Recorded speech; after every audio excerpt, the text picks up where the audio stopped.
What's going on, folks? This is James Bell here from the Boxing Source Radio Show every Sunday night at Blog Talk Radio through the Amaran Broadcasting Channel. And this is the second session, I would say, in reference to the off-the-cuff commentary, in reference to the boxing scene that's going on around here. And this one here is, I guess, a continuation of the show that happened on Sunday. What happened was one of the guests was talking about the whole situation on how the ranking system comes about and how certain fighters are able to fight for the championships without, necessarily coming up the ranks within the, top 10 or 15 or whatever it is, or whoever they beat was kind of questionable in how they beat them. And what we have here is the ranking system and these boxing organizations like the World Boxing Council, the World Boxing Association, the International Boxing Federation, and the World Boxing Organization in particular. They have their, so-called ranking systems, and they basically name who's up there within the top 10 or 15, and they basically see who their champion is, and then they have their rankings, and these guys fight each other to see who's going to be amongst the top within that particular ranking system. But what's going on here is that it seems like a couple of these guys that are coming up the ranks are kind of questionable, and one of the particular ones that people were talking about is the WBC heavyweight champion Deontay Wilder, and how he got up to be the contender to fight for the WBC championship in this year against Bermane Stiverne,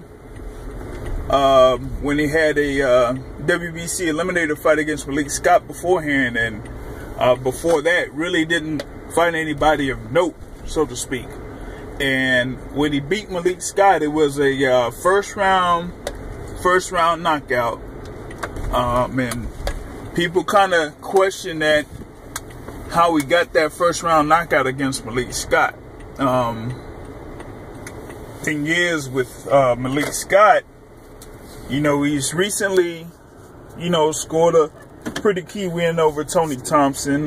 He's had a couple of notable fights, before he fought Deontay Wilder.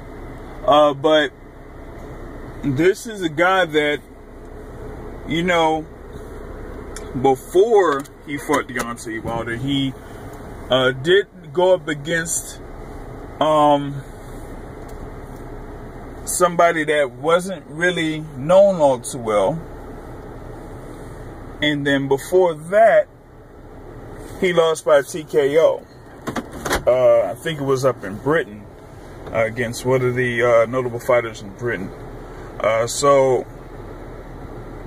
he had that fight, and he necessarily got back up to be a WBC eliminator guy against Deontay Wilder after losing a fight by TKO and then winning a fight after that against probably seemed like another low ranked guy.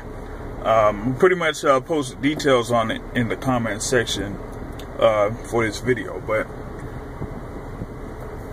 you have Deontay Wilder that got up in the ranks, and then now it seems like we have something with the IBF heavyweight championship right now, where Tyson Fury won the championship from Vladimir Klitschko, and everybody knew that Klitschko was going to exercise his rematch clause. Okay, so now you had Tyson Fury with the WBO, the IBF, and the WBA heavyweight championships, but one of the number one contenders in the IBF was Vladislav Glazkov. He's also ranked in the WBC and probably ranked in the other organizations as well.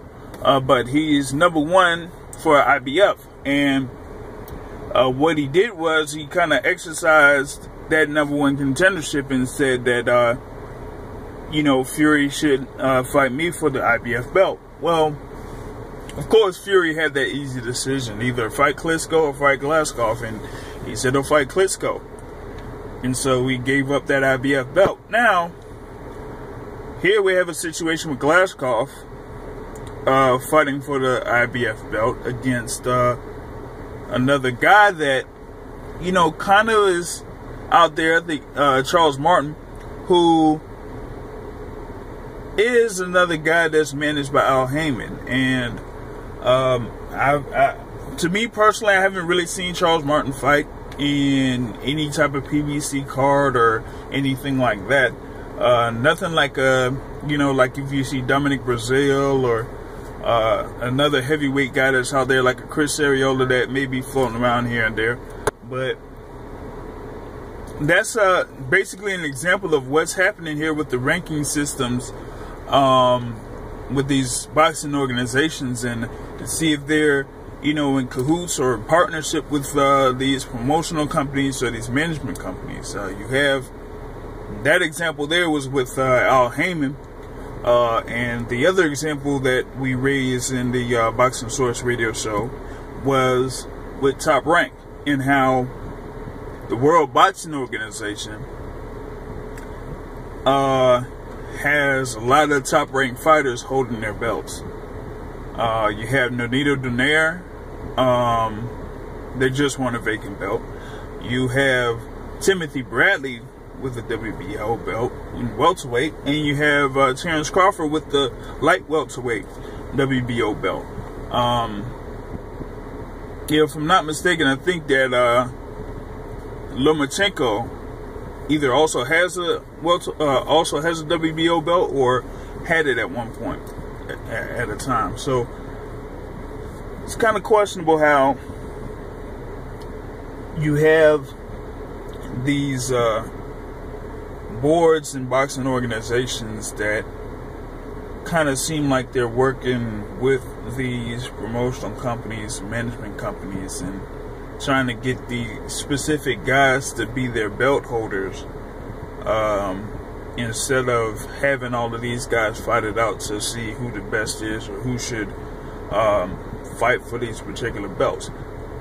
So we'll see how this goes here in the near future. We've seen it this year and in previous years. It may carry over the next year, but share your thoughts about these boxing organizations and if they're working with these promotional companies and management companies in the sport of boxing, and if that hurts the overall sport or not.